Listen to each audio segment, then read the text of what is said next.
Бажаю здоров'я, шановні українці. Good health to you, fellow Ukrainians. Today I would like to highlight one decision that looks like a technical one, but there is a lot of symbolism and meaningful political work behind it. Ukraine became an associate member of NATO's special multilateral program on technological interoperability. To put it more simply, it is about alliances standards. Now Ukraine not only implements NATO standards, but also can participate in the development of new standards. The experience of our military, the capabilities of Ukrainian institutions, the IT potential of our country, all this will now be the Ukrainian contribution to the development of collective security in Europe. And when does it happen? On the 139th day of a full-scale war with which Russia planned to destroy us in a week.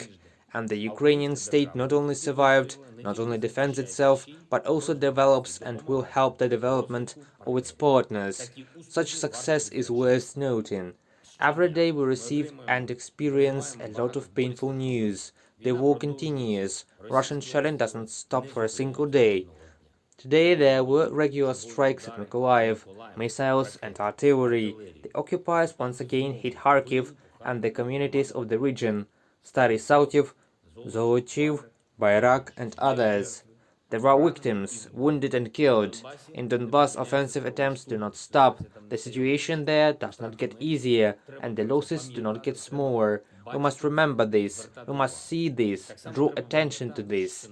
And it should also be remembered that even in such conditions, the state takes steps forward, in cooperation with partners, in institutional development, and of course on the front line.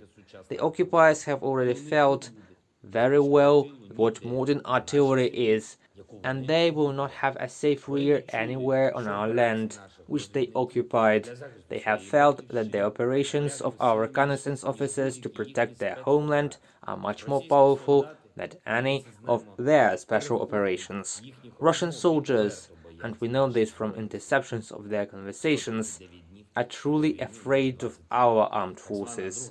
139 days of such a war, almost 20 weeks. The so-called Second Army of the world is afraid of Ukrainians and is able to do something only not on the basis of bottomless stocks of old Soviet Union. They no longer have strategic strengths, character or understanding of what they are doing here on our land. They also don't have even an iota of courage to admit defeat and withdraw troops from Ukrainian territory. Today in Kiev, I held talks with Mariusz Błaszczak, Deputy Prime Minister and Minister of Defense of Poland, and he brought us crabs, those that will powerfully feed our enemy with fire. Of course, the key topic of our negotiations was further defense cooperation, but it is important not only what we talked about, but also how we talked, with absolute confidence in the Ukrainian future, in the Ukrainian European future. The same goes for all my other negotiations. It is always felt. A really difficult road is ahead. Unfortunately, it is impossible to do otherwise when you are protecting your home from a terrorist assault. But it is also clear that what lies ahead is the success of our state.